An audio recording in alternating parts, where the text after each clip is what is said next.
ایک ظالم شوہر نے اپنی بیوی کا قتل کرنے کے بعد ناش کو سوٹ کیس میں ڈال کر تالاب میں پھینک دیا۔ یہ وحشیانہ واقعہ ریاست آندھرا پردیش کے تروپتی میں پیش آیا۔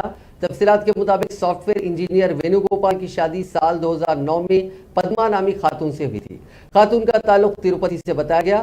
شوہر بیوی کے درمیان مسلسل جھگڑے ہو رہے تھے اور خاتون نے اپنے شوہر کے خلاف پولیس سے شکایت بھی کی تھی۔ بعد ازاں بزرگوں نے بیٹھ کر بات چیت کی اور خاتون کو اس کے شوہر کے پاس بھجوایا گیا۔ شوہر نے 5 جنوری کو خاتون کا قتل کر دیا اور ناش کو سوٹ کیس میں ڈال کر تروپتی کے مضافات میں واقع وینکٹا پورم کے تالاب میں پھینک کر حیدرآباد آ گیا۔ وہ اپنے سسرالی رشتہ داروں کو باور کرا رہا تھا کہ پدما اس کے ساتھ حیدرآباد میں ہی ہے۔ 5 ماہ سے بیٹی سے بات نہ کروانے پر انہیں شبہ ہو گیا اور وہ تروپتی پولیس سے رجوع ہوئے۔ پولیس نے حیدرآباد پہنچ کر سافٹ ویئر انجینئر کو حراست میں لے کر تفتیش کی تو اس نے اقبال جرم کر لیا۔